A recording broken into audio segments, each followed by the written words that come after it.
Hi everyone, welcome to pregnancy. This ఈ శశాంక్. మన దగ్గర అయితే మన స్టోర్లో పట్టు అండ్ ఫ్యాన్సీ శారీస్, అన్ని టైప్స్ ఆఫ్ పట్టు అండ్ ఫ్యాన్సీ శారీస్ అయితే దొరుకుతాయి. మీ అందరికి తెలుసు కదా. మన దగ్గర అయితే కొత్త స్టాక్ అయితే వచ్చేసింది ప్రెసెంట్ అయితే. ఇంకా మనకి స్పెషల్ ఫెసిలిటీ కూడా ఉంది, బొటిక్ ఫెసిలిటీ కూడా ఉంది. మన దగ్గర వచ్చి శారీస్ తీసుకున్న వాళ్ళకి 1 అవర్లోనే స్టిచ్చింగ్ కూడా చేపించి ఇస్తారు. కాబట్టి మీరు లేట్ చేయకుండా మన దగ్గరకు వచ్చి షాపింగ్ చేయండి.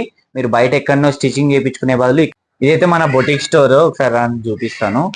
ఇక్కడ ఎనీ టైం మనకైతే వర్క్ జరుగుతూనే ఉంటుంది. మనకి బ్లౌజెస్ అయితే స్టిచ్చింగ్ అవుతూనే ఉంటాయి మిషన్స్ పైన ఎనీ టైమ్. ఇక్కడ మగ్గం వర్క్ కూడా ఉంటుంది. మనకి బ్లౌజెస్ అయితే కింద శారీ తీసుకుంటే 1 అవర్ అయితే స్టిచ్చింగ్ చేపించి అయితే ఇచ్చేస్తాము. Only 1 hour. ఇదైతే ఎక్కడ చేపియరు. మన మగ్గం వర్క్ అయితే 2 డేస్ అయితే టైం పడుతుంది. వర్క్ బట్టి అది కూడా 2 డేస్ లోనే అయితే ఎవరైతే చేసియరు. బయట అయితే 1 వీక్ వరకు టైం అడుగుతారు, కానీ మన దగ్గర 2 డేస్ లో మగ్గం వర్క్ అయితే అయిపోతుంటది. 1 అవర్ లో బ్లౌజ్ అయితే స్టిచ్చింగ్ చేపిచ్చేస్తాము. కాబట్టి మీరు ఎవరైనా కావాలనుకుంటే కనిపిస్తున్న నెంబర్ కి ఆర్డర్ ప్లేస్ చేసేసుకోండి.